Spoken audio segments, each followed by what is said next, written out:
アカデミーは1997年7月6日に名誉最高顧問の元英国首相マーガレット・サッチャー女史をお招きし、ハロー通訳アカデミー創立20周年記念特別講演会を新高輪プリンスホテル国際館パミールにて開催いたしました。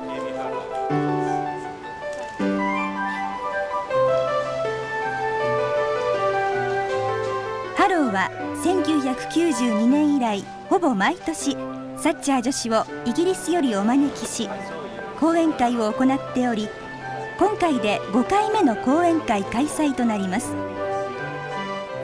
サッチャー女史は本講演会の6日前にあの歴史的な香港返還の式典にご出席されたということもあり、今回は香港返還と国際情勢と題してお話ししていただきました。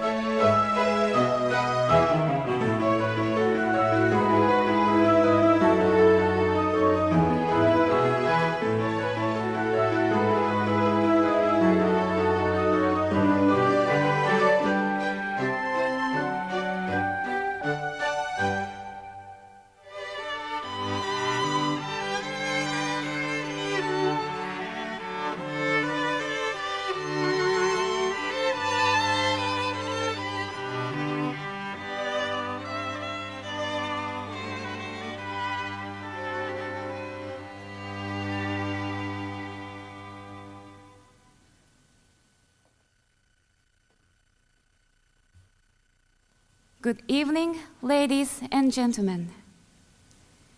We would like to thank you very much for your presence here today at this special lecture by Lady Margaret Thatcher, an Honorary Advisor to Hello Guide Academy. My name is Yoko Bannai, and I will be serving as the Master of Ceremonies for today's program. Ladies and gentlemen, Lady Margaret Thatcher.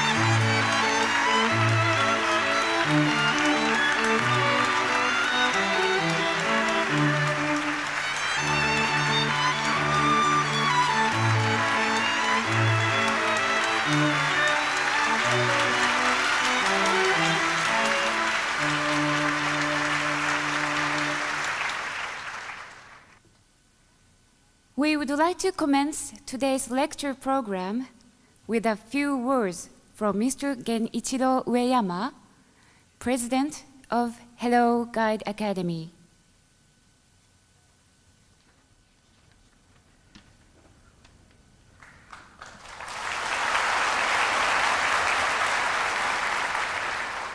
Lady Thatcher, ladies and gentlemen, it is a great honor and pleasure to welcome Lady Thatcher, our Honorary Advisor, to commemorate the 20th anniversary of the establishment of Hello Guide Academy.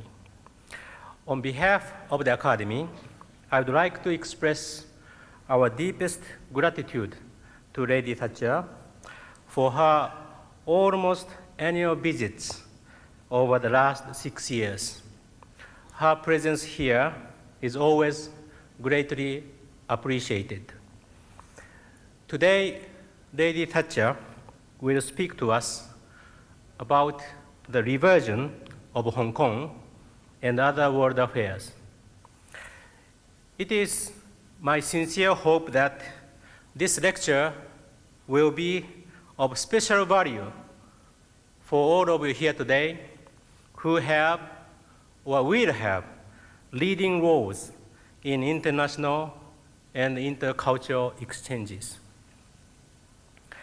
And now, I would like to present one of the greatest political leaders of this century, Lady Margaret Thatcher.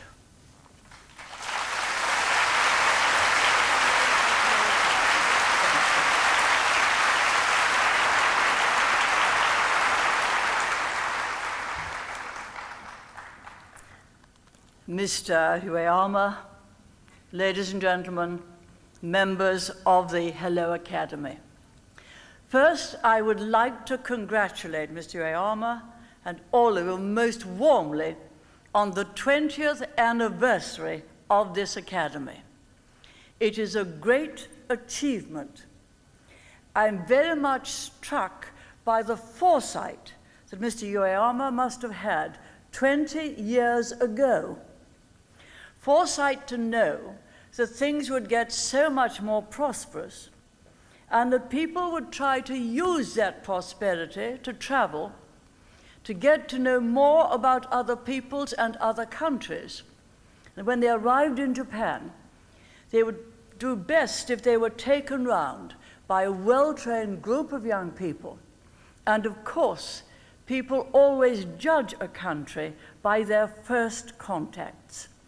So the work that you do is extremely important, and you have prospered as the whole economy has prospered. Mr. Ueyama said that I would speak about Hong Kong and China and other world affairs. It's quite a lot to speak about.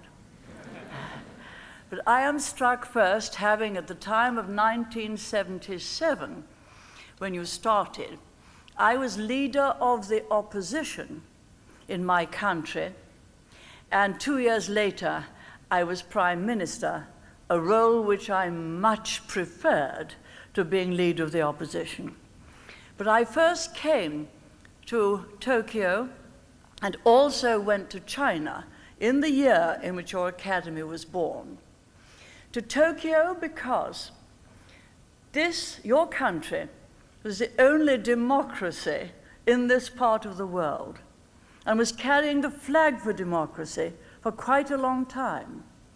And indeed, I came again in 1979 on my first overseas visit as Prime Minister because we had the Economic Group of 7 meeting here in Tokyo that year. I had gone to China in 1977. China is a big country. Whatever her politics, she's going to be important in the world. And so I went to visit her. I had been to see for quite a number of times to the other communist country in the world, which was then the Soviet Union. Because you'll recall, those of you who are older and those of you who are younger will know from history, that for many years, from the post-war period onwards, the world was really in 2 parts. The free countries, the countries which had free democracies, economic liberty, political liberty, freedom of speech, freedom of press, freedom of association, free countries. And I wonder somehow if we value our freedoms enough, we're in danger of taking them for granted. The other half of the world was divided by this great landmass, the Soviet Union going into China, into communism, and they were trying to take other countries along the communist way. It was one of the great silent battles of history, silent in the sense that we didn't fight it with gunfire. We fought it with words and we fought it with example. But in 1977, the world had still had that division. Now it is very different. We fought that battle right. And gradually, as we always knew it would, the communism collapsed in the Soviet Union. All the hopes of its original founders had never been fulfilled. And they had not been because they didn't understand human nature. Now, if you're in politics, you must understand human nature. You must understand how you get the best out of people, whether they're working for you or whether they are the people who start up new businesses which grow bigger and eventually become great businesses, or whether you're the research workers who in fact develop new ideas, because this has been the age when science has made such tremendous advances. How you get out of the best out of people is always by giving them incentives to continue with their work so that they can profit their families from their efforts and they can enjoy their work in liberty. If you deny them that freedom, as they did in communism, in a very arrogant way, the Marxist-Leninists said, we're going to plan everything. We're going to take all of the freedom away from everyone, freedom of worship, freedom of speech, freedom of action, freedom of the press, freedom of association, all those freedoms out. And we're going to plan everything. No one will have a job except from us. And they somehow thought that by planning everything, they could get, in fact, a better standard of living. It really was the most arrogant creed and theory, the most inhuman creed and theory, because it didn't provide opportunity according to your ability. It said you had to be obedient. If you merely have to be obedient, there's not much point in working harder or using your own initiative. And so eventually, when that country collapsed, it collapsed in poverty. And we saw the terrible life that those people had led. But it collapsed, my friends, without a rule of law. Now, if you come suddenly from tyranny into freedom, the only thing that constrains and makes freedom work is a rule of law, which usually has been developed through the ages and which is administered honorably by independent judges. My friends, we ought to have thought a bit more about this, ought to have known that when it would come, that they would be without the rule of law and made provision to help them to get it. But this is the reason why they have so much corruption and why they are finding such great difficulty. They're just beginning to come out of it.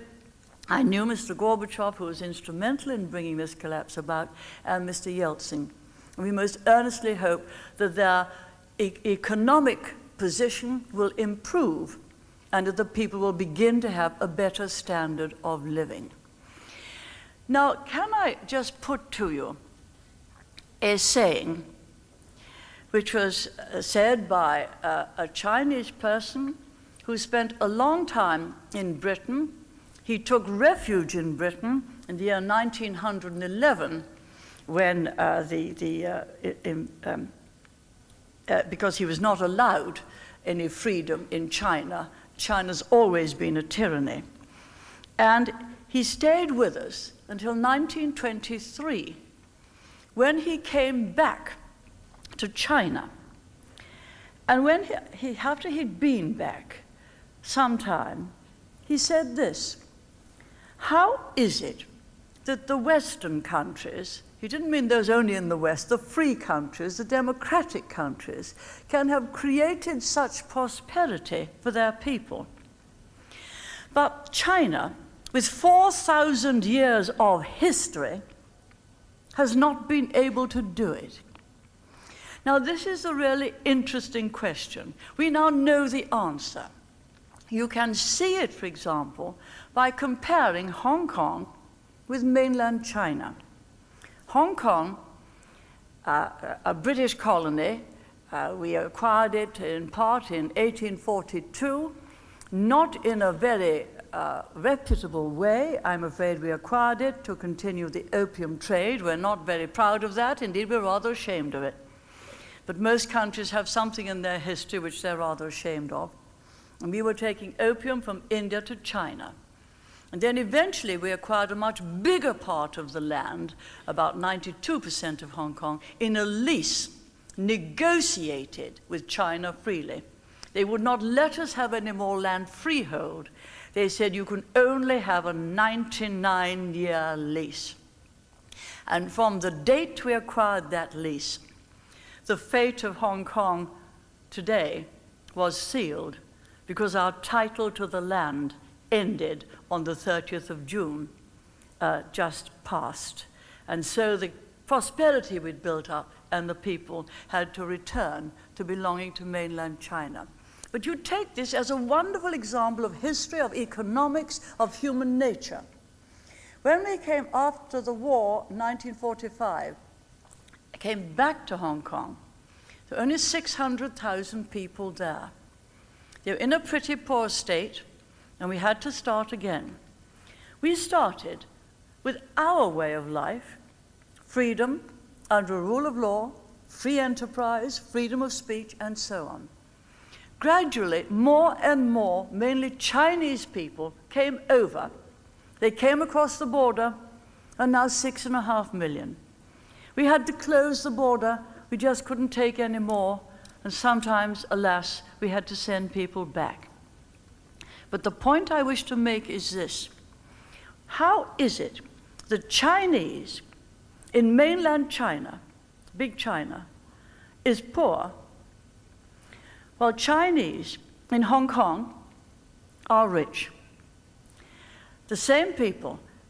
Is a nation rich because of the talents of its people only? No. If that were so, China would be rich. Is it rich because of natural resources as well as talents of the people? No. If that were so, Russia would be the richest nation in the world. She's the most resources. A nation is rich because it has a political system of liberty which allows full reign to the people to develop their own talents and abilities. Then the talents and abilities of the people prosper. And then if there are any natural resources, they will develop them. But in Hong Kong's case, it was the talents of the people, together with the political system of liberty under a rule of law, under which they lived. And my friends, these 6.5 million people have built up a standard of living now, which means the average income of people in Hong Kong per head of the population is $25,000 American dollars per year. Not quite as much as Japan, but one of the 4 or 5 top countries in the world. And so you'll find if you look around the world, how was it that West Germany prospered, but East Germany, which for a time was under communism, didn't? The same reason. You couldn't prosper under communism, you weren't allowed to. How is it that North Korea, that tragic country, is poverty-stricken, not only poverty-stricken, but its children and people cruelly treated? And South Korea, the same people, prospers. It is a political system. And you see now the importance of spreading our way of life, first for economic liberty, for prosperity, but my friends, also for the quality of life. Because life is not totally about economics, it's also about the values which we live by, the family values, the values of our nation, and the character of the people. And indeed, if I might just put this point in here, the prosperity is going ahead very strongly in Western countries. It's going to take a time to bring the former communist countries along with us. As a matter of fact, there are only some 76 countries that are democracies out of about 180 countries. So we have a long way to go. Now, let us look back and see what has now happened in Hong Kong. Some 15 years ago, in 1982, I was Prime Minister, I realized that we were within 15 years of the end of this lease for Hong Kong. What was going to happen? If I'd left it and done just nothing, the money would have gone out of Hong Kong, the people would have gone out of Hong Kong, there'd have been great uncertainty. What were we to do? China was a little bit better in 1982 than it had been in 1977 when I'd been previously. The simple reason that the Gang of Four had gone, Mao had gone, and Mr. Deng Xiaoping had been recalled in 1978. And he made a very great change. They've never introduced political or personal liberty in China, you know that. You know what happened to Mr. Wang and Mr. Wei, who merely spoke up for the liberties of the people and merely dared to criticize in public their political leaders. They were put on a mock trial. and promptly sentenced to 14 years imprisonment, both of them, which they're now serving. But Deng Xiaoping said, we're not going to get any wealthier unless we first have economic liberty. And he said to the people, you have your targets for production, every factory, every unit had its targets for production. If you make more than your target, you can sell it yourself. Now that was the first incentive, and the incentives grew, and the economy grew, and the people started to work as never before, particularly down the coastal belt, and they came from the interior. And you now see the whole cities of China, if you go there, Peking, Shanghai, Canton, totally different, a totally different standard of living gradually emerging. Still a long way to go. The average income in China is between about 2,000 and 3,000 American dollars a head. Still a very long way to go, but growing about 9%, the rate about 9% a year. And it is halfway towards liberty. Because if you look at history, usually it's been the economic liberty that's come first. As people get used to choosing their own jobs, to creating their own businesses, to making their own decisions, they must, in fact, have more of a law. They're just beginning to get it in China, a contract law, and they must have more liberties. And eventually they want a bigger say in their own affairs, and the politics begins to change. It's very interesting now that in China, in the villages, they're already, of their own initiative, saying, we will elect our own little council to run our own village. But the communist government will not let go. They have a strict Marxist-Leninist approach to politics, and there's no dissent allowed, there's no opposition allowed, there are no rival political parties allowed. There are just some very brave people who start indeed to think their own thoughts and talk among themselves. So China is now very different. And it was on that day when I went to negotiate with Deng Xiaoping. And really the argument that I ran with him was like this. Look, we've done very well, we British, in the management of Hong Kong. It's a wholly free society, and that free society has produced wealth undreamed of anywhere in China itself. The lease comes to an end in 15 years. There's uncertainty. Could we not have, say, another 50-year lease, merely to manage Hong Kong, if you take back the property, merely to manage Hong Kong, to make certain we can keep that prosperity? I got a very short answer. No. So I said, well, how are you going to keep the prosperity? And he said, I would rather recover Hong Kong poverty-stricken than leave it in British hands. Now, this was the pride of China. They were not going to let it go on in a way which would guarantee prosperity. But, he said, we're going to have one country, two systems. This is where the idea came, to enable prosperity to continue in Hong Kong and later in Macau. This is where the idea came. One country, two systems. And I said, well, now, what does that second system mean? He said, you can continue with capitalism, free enterprise, for 50 years, the next 50 years, and you can continue with your own way of life, your own quality of life.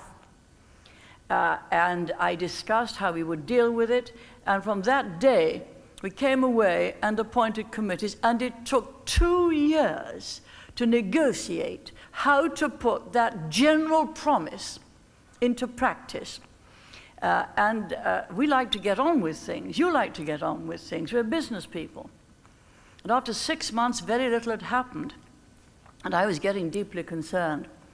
Now, I remember telephoning Henry Kissinger, who knew China quite well, and saying, look, they're not getting on with the job. He said, well, they go slowly. They're like that. But just wait and it will come through. 2 years.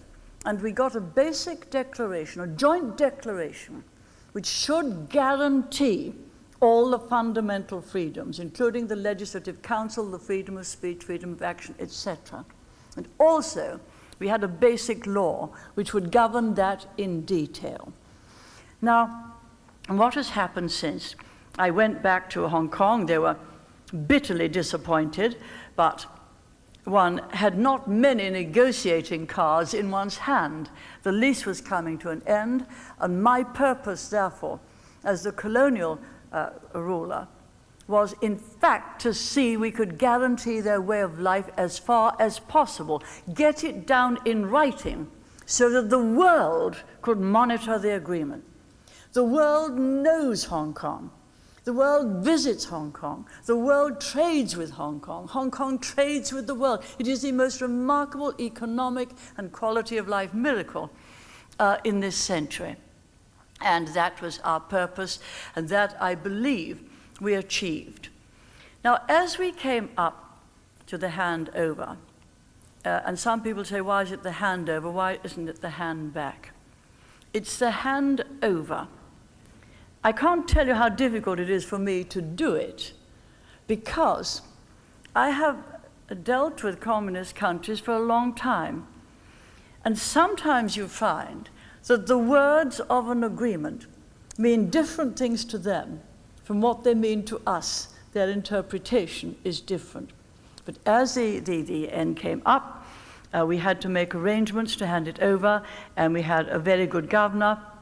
In the meantime, we were anxious to keep the freedoms. Now, our Legislative Council, which governs Hong Kong, only has 1/3 of its number elected. Our relationship with China, our knowledge that at any time they could march across the border, which they could have done, was such we always had to agree with them any increase in democracy. And so we only had 1/3. And when our governor came, he said, this isn't good enough. In addition to the elected people, there are a lot of representatives from occupational groups, and the governor has to choose them. He said, I don't know them. Let them choose their own, each occupational group, not by universal suffrage or anything like that. Common sense. And I'm afraid the Chinese did not like that. Any slight difference they didn't like. We thought we were doing something reasonable and which should be done. And they took a very different view. And I'm afraid, in the end, what has happened is, in spite of the agreement, in spite of the declaration, in spite of the basic law, they have chopped off the Legislative Council on the day Hong Kong was handed over. And they have replaced it with an appointed council, appointed by people from mainland China, 60 of them, for a whole year. So there's now no representation, democratic representation in Hong Kong. This itself is very worrying.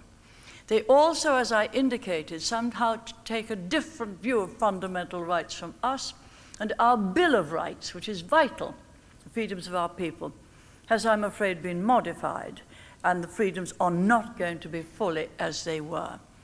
Mr. Tung, the new governor, who has lived in Hong Kong for many years, is a native of Hong Kong, but also knows China very well, I hope will manage things just without any further problems, because he is aware of the value of liberty. He's also aware of its fundamental importance to creating full prosperity. The handover took place, and we came out. My friends, it was very difficult. As you know, the day of empires has gone. The British Empire has broken up into 53 separate nations, all of which are members of the United Nations. The French Empire broke up, the Belgian Empire broke up, the Dutch Empire broke up, the Spanish Empire broke up, the Portuguese Empire broke up, the Japanese Empire broke up. They've all gone into component nations. There's only one nation in the world that is still empire building, and that is China.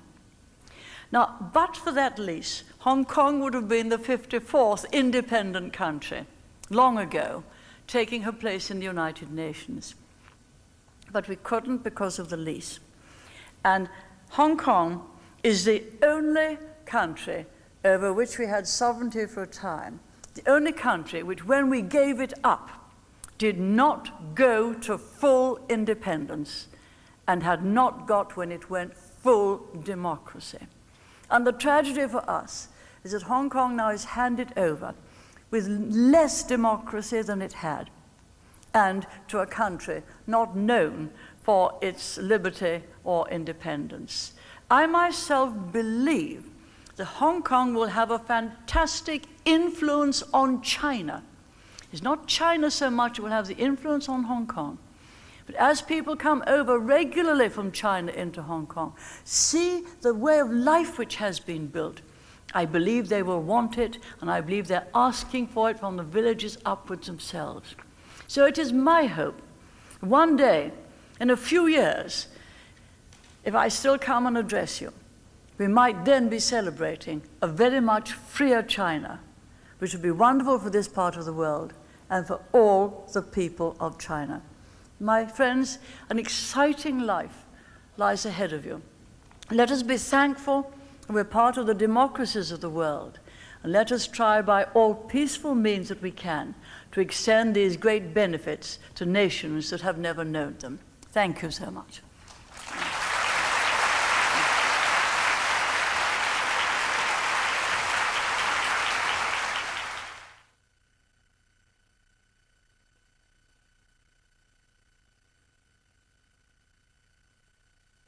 At this time, we would like to open the floor to some questions from the audience. The first question will be from Ms. Yukiko Kuroda. Will you state your question, please? On behalf of the students and the friends of the Hello Guide Academy, I would like to thank you for your impressive speech today. Having lived in Hong Kong for 5 years in my childhood, the fate of that region is of great interest to me. And my question to you, former head of state, is how is it possible to have two systems in one country? And from what I hear you say, do you think that if it ends up in one system, it would be the one that is now in Hong Kong? I think in the end, it is not possible to have a country with two systems as different as a free society and a communist society. But we have to remember that China is halfway towards liberty in the economic liberty, but that it is no way towards liberty in freedom itself. Now, you can have slightly different systems of government in local government. For example, in the states of the United States, you might have slight variations in their rate of tax locally and so on. But I don't think you can have a fundamental difference for very long. This was invented by Deng Xiaoping to enable Hong Kong to be handed over to China. I think he and everyone who knows the history of economic advance in the world must know that first comes economic liberty, then the people will demand political and personal liberty and power and set up their own organizations. The example which you might know, and all of us might know because it's recent, is that of Chile. They had a semi-dictatorship under Pinochet. He gave full economic liberty, they became prosperous, and then they demanded democracy, and now they have democracy. So in the end, no. Temporarily, it was a good device. But I agree with your premise. It will not universally hold, and it will be, I believe, the free society system that influences the rest. Thank you. Thank you. The next question is from Mr. Noriaki Saito. Mr. Saito, please. Lady Thatcher, in Britain's recent general election, the Labour Party overwhelmed the incumbent Conservative Party. What future do you expect now that Mr. Blair is Prime Minister?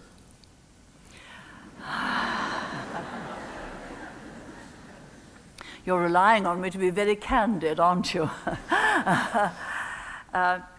So long as the previous leader of the Labour Party, Mr. Kinnock, was there, not only Mr. Kinnock, but with his views and the views of the then Labour Party, so long as those prevailed, the Labour Party was not electable. What then has happened? I will tell you what has happened. We demolished socialism when I was in power. They had showed that it didn't work because the country that I took over in 1979 was in a terrible state, virtually run by the trade unions. That had been a country under socialism. We put our fundamental principles of a free society into practice. We took out a lot of regulations. We brought down the tax. And we revised the whole of trade union law so that they weren't in charge. And we began to run on fundamentally conservative principles, the principles of a free society. If I tell you that in the first 6 weeks, we had to abolish incomes control, which had been controlled under Labour, prices control, which had been controlled under Labour, dividend control, which had been controlled under Labour, and foreign exchange control, to be controlled under Labour. In the first 6 weeks, all those went. And the next 3 or 4 years, the trade union law was fundamentally changed. And then we started to improve our efforts and to improve our economy. Now, what happened, because we were in power for 18 years, is the Labour Party saw over the world socialism didn't work. And when you've got the extreme example of socialism in Russia, which is, of course, socialism at its worst, they saw the fundamental collapse. And what really happened is that my party converted Labour to our views. You got the point? We converted our opponents to the views of a much freer society than they'd ever had. So that Mr. Blair would say, I will leave Mrs. Thatcher's trade union law in place. We privatized all the industries. He said, I will not nationalize any industries. We'll try and not put up tax, general level of tax, because it's important to keep it down. So the moment they adopted our policies, they became electable. And people said, oh, well, the Conservative Party's been in power for 18 years. If it's safe to elect Labour, let them have a chance. And this is what happened. Now, I'm still quite glad that we, in fact, converted the Labour Party, because it's very much better for a nation to have two parties with comparatively little difference between them than to have one party, full free enterprise party, the rule of law, and the other, socialist, nationalization, high taxation. So it's very much better for the country. And we have become much more like the United States, where the Democratic Party and Republican Party are not so far different in their policies. There is some difference. On the whole, the party is slightly further to the left, will take more powers to government, and it will usually take higher taxation, but nothing like the taxation they had before. Now, what has happened? I'm afraid, after I left office, my successor did some things which were flatly against conservative policy. For example, he cut some of the tax reliefs, particularly on people buying a house. They had relief on the money that they had to pay in repaying their loans, and he cut that relief twice. Now, that struck at the very heart of my philosophy, every man a capitalist. He also did some other increases in taxation. We have a value-added tax. You have to get some indirect taxes. Yours has now gone up to 5%. Our value-added tax is in two parts.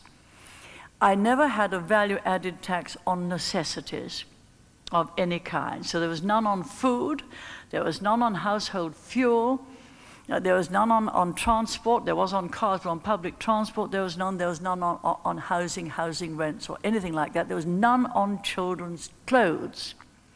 So you could say that if you were poor, you didn't pay any indirect tax. My successor tried to put a value-added tax, which with us is now 17.5%. on household fuel. Now, people rebelled. Even our own party rebelled, and I could understand it. Because it was not only putting a tax on fuel, it was undermining our essential equation that you never had value-added tax on necessities. Both sides of the House voted that tax down, but left the tax at 8%. Now, this was another main reason why we were voted out, because we were going against true conservative policy. The third reason was, you know, there was an exchange rate mechanism in Europe. We all had a fixed rate with other people's currency, which fluctuated within narrow margins. Don't ever try it. Sooner or later it will collapse because your economy won't sustain your exchange rate. It did. And there was a terrible 2 or 3 days in Europe, and it was badly handled by us. Now, people expect a conservative government to handle finances well. It was after my time. So we were turned out. We just had the first Labour budget. And they put up taxes by about £5 billion. They've done it by what they call a windfall tax. My friends, there's no such thing as a windfall tax. What they have taxed is the industries which I privatized, they'd been nationalized, have done very well since they have been privatized because they're more efficient, they're more economical, and they've done well. And what Labour has done is to take away quite a bit of their profits in extra tax. It's a profits tax on people who have done well when we privatized. It is really a tax on success. So, although I said to you, we have very substantially converted Labour, there are still some people there with what I would call the socialist instincts. We can tax more, and if people are doing well, for heaven's sake, take away some of their profits in tax, which is a socialist doctrine and not one of ours. If it goes on any further, it'll be very damaging. I think they wanted money at the beginning to do some things, and if it goes on further, well, they would be out at the next election. I suspect they've had the natural cunning of a politician. If you have to do difficult things, do it in your first year of office so people have forgotten by your last year. Right, thank you. That's a very comprehensive reply. The next question is from Ms. Keiko Hisa. Ms. Hisa, please. The number of female members of the British Parliament doubled in the last general election. Do you think this will have any dramatic influence on policy decisions? No. No. Indeed, I think quite a number of the women members have quite socialist instincts. But the Labour Party wouldn't follow very much that trail because they know that it's not what the people want, and Mr. Blair certainly is not that way. No, I don't think it would. I think the socialist days have gone, and I think most of the women there, and there are quite a number in the cabinet and ministers, which is a very good thing. I really don't think politically, on the whole, you can tell the difference between the men of the Labour Party and the women, and you certainly can't in ours. I mean, I was perhaps very conservative, and some men weren't as conservative. That's why we lost, and it would have been better if they had been more conservative. But I think it's your party that matters in government rather more than your sex. And it's right that you should have men and women standing for Parliament and standing for parties. That's a good thing. Perhaps you were going to expect me to say yes. And it did make a difference having a woman Prime Minister, but the difference it made was not that I was a woman, it was that I was determined to put my views into practice. And a man could have done the same thing, except we were just short of men who were determined to put my views into practice. Right, thank you. The next question is from Mr. Yasunori Kato. Mr. Kato, please. In your speech, you touched upon the incentives to be given to people to get the best out of them. Now, nobody doubts that your life has been full of brilliant achievements. How or where do you find the motivation to carry out your ideas and intentions? Well, I got the motivation to carry out my ideas and beliefs very much from my own family background, very much from my own father. We were in business. We had 2 grocery shops. My father worked in it, my mother worked in it. We employed a few people. And my father also was on the local council, an elected member, and he served on many voluntary bodies. We were a very active family, active not only in work, but in the whole community as a whole. This was a sense of duty. He was also very active in our church. And I'll just tell you a little incident, which you'll see why I've told you. One day, I said to my father, could I not go to church on Sunday evening? I'd been on Sunday morning. We all went on Sunday morning. We usually went on Sunday evening. Could I not go to church on Sunday evening? Because many of my school friends were going out for a walk. And I would like to go with them, going out for a walk in the country.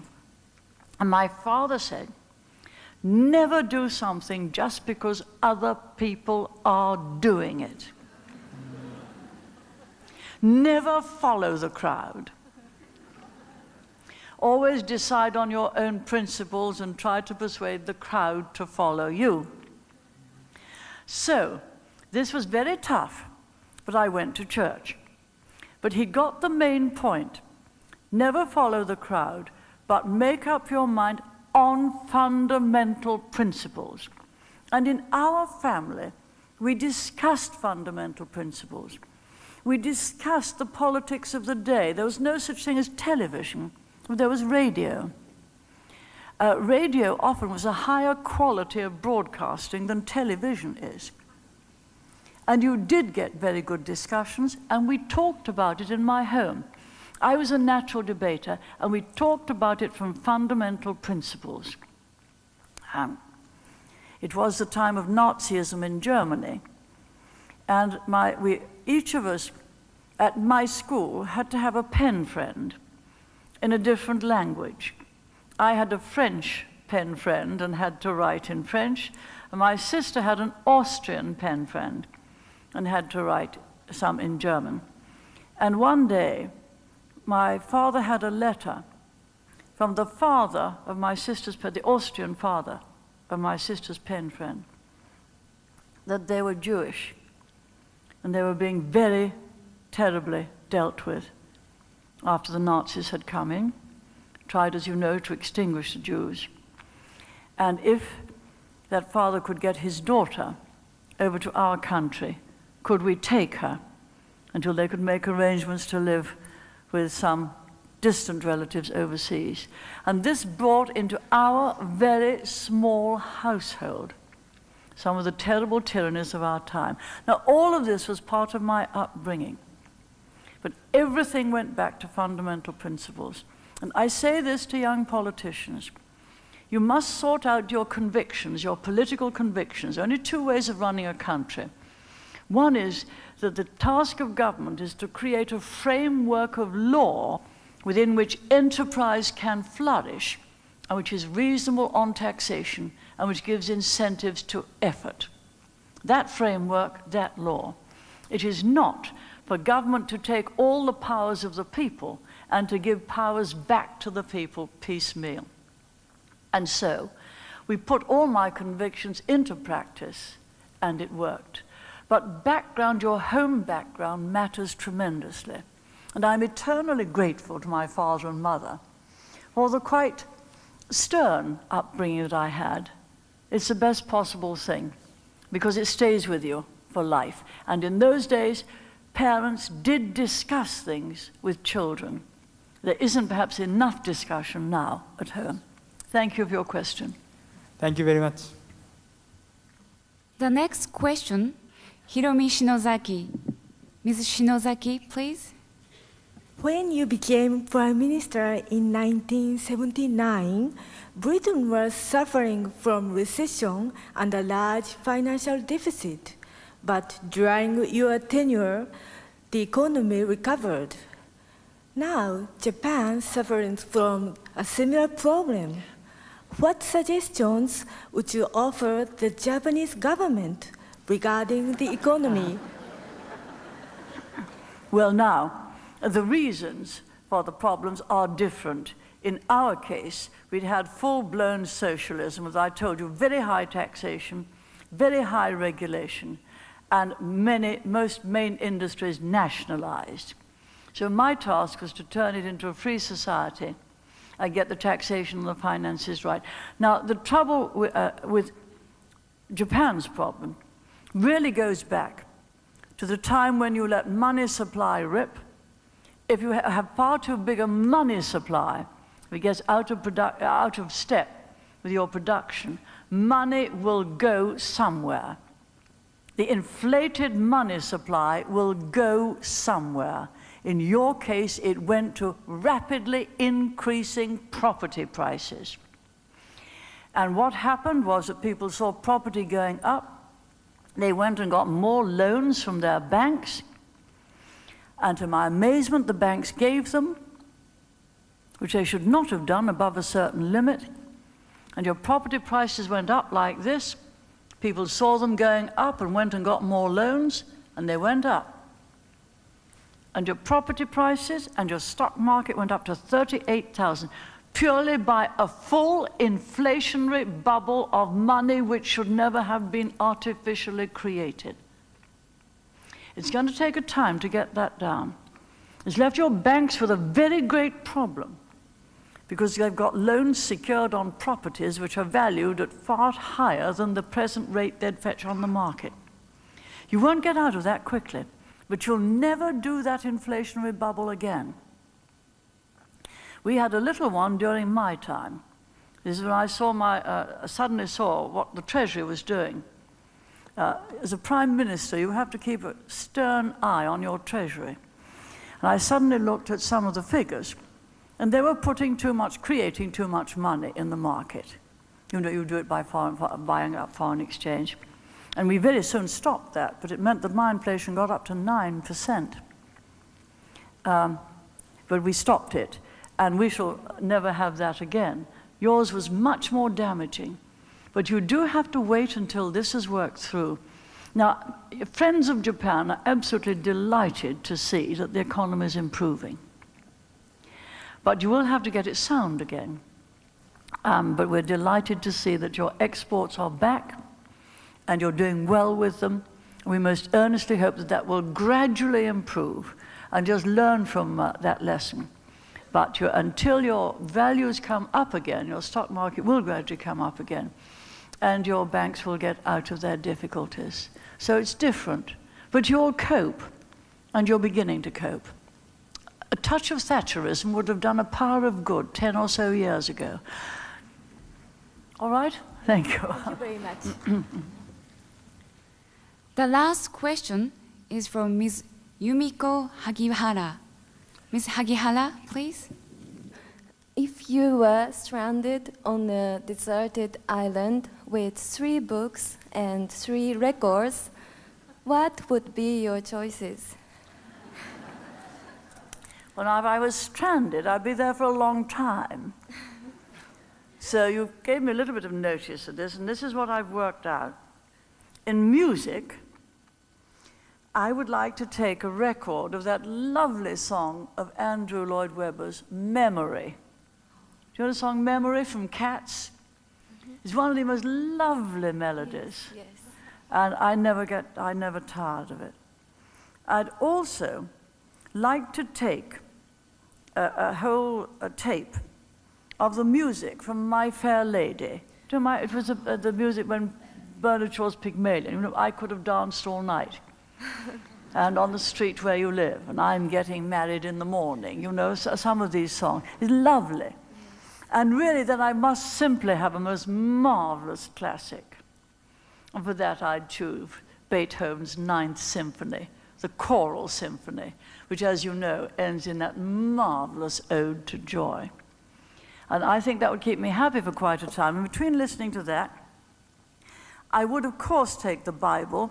It is a most marvelous book of wisdom, even whether you're Christian or not, and the most marvelous history, both of the Jewish people and of Christianity. And, of course, it is also the basis of true Islam and not fanatical Islam. I'm afraid throughout history, every religion has had its fanatical supporters, and the fanatics totally distort the religion. But the Bible is full of the most marvelous language, wonderful advice, and wonderful history. I also would take Shakespeare. Don't you sometimes marvel that a person could have existed which wrote all of those marvelous plays? I do. The knowledge of the various kinds of society which he had, the language in which it was expressed, and it still lives. So that again will give me great variety. And then I would take a book which is a great favorite of mine. It's a classic, it's an English classic by Charles Dickens.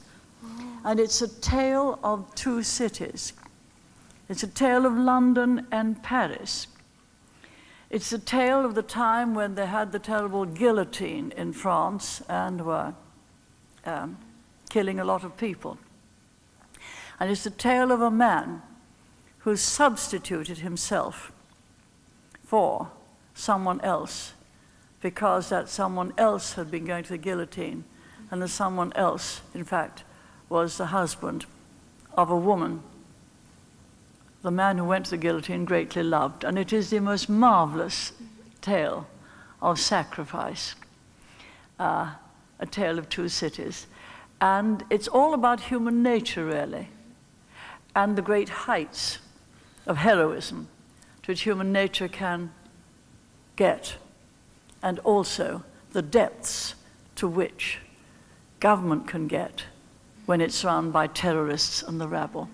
I think those three would keep me going, and I'd hope to be rescued long before I had completed reading them. Thank you. This concludes the question and answer session of the program.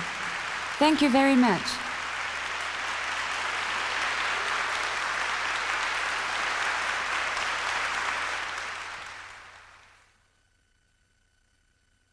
And now, as an expression of our deepest appreciation, a commemorative gift and bouquet of flowers will be presented to Lady Thatcher by Mr. Ueyama.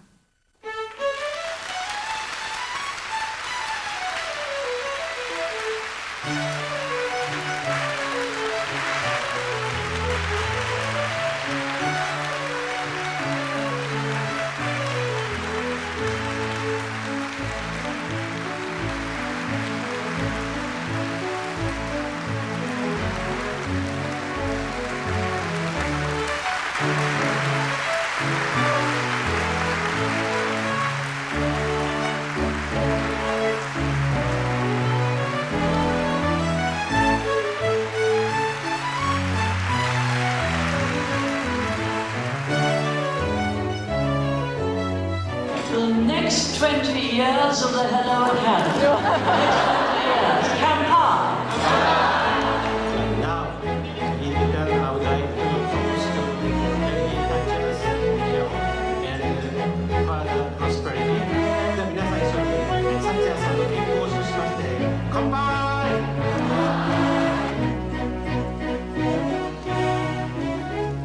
サッチャー女子の高い見識は国際文化交流に関心を持つハローの生徒、現職ガイド、会議通訳者、翻訳者、各界著名人など約1800名の聴衆に深い感動と感銘を与えました。